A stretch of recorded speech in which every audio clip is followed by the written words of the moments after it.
In a cemetery in Hopkinton, there's an old yew tree, the kind that looks dead even in summer.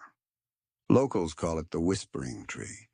It's gnarled and dark brown, rising up among the gravestones with long, crooked branches that reach out like twisted bones.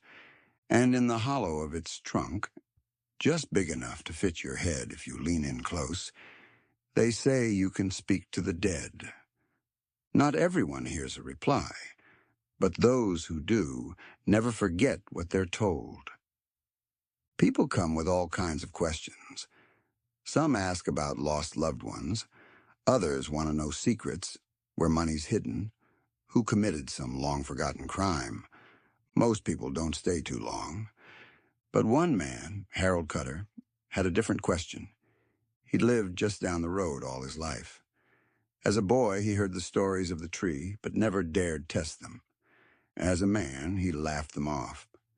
But as an old man, lying awake with aching bones and an empty house, he began to wonder, what if? One cold night in late November, with a silver moon glowing low and the frost just beginning to set in, Harold wrapped himself in a coat and walked down the road toward the cemetery.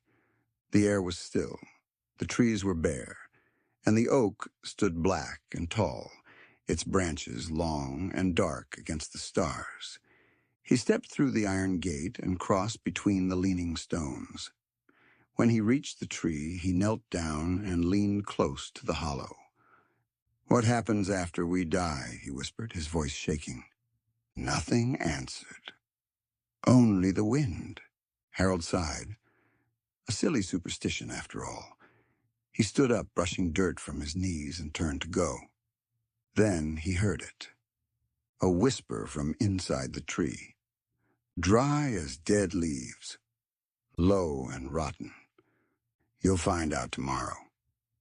Harold froze, every hair on his arms rising beneath his coat. For a moment he couldn't move, couldn't breathe. The hollow seemed darker now, deeper, as if it were pulling the night into itself. His knees felt weak. He stepped back, clutching at the nearest gravestone for balance, his breath coming in shallow bursts. He wanted to tell himself it was a trick of the wind, or some echo in the wood, but the words were clear, and they left no room for doubt. The next morning, Harold Cutter was found in his bed, eyes closed, mouth open, as if he'd died mid-breath. Some say his face looked peaceful. Others say it looked like he'd seen something that made his heart stop. The story of Harold Cutter traveled fast, winding its way through town like smoke. Folks still wander into the cemetery after dark, still lean close to the hollow in the whispering tree. Some ask about the past, some about the living, and a few dare to ask about their own futures. But one question is never spoken anymore. Not aloud, not even on a dare. No one asks what happens after we die. Some answers are not meant for the living.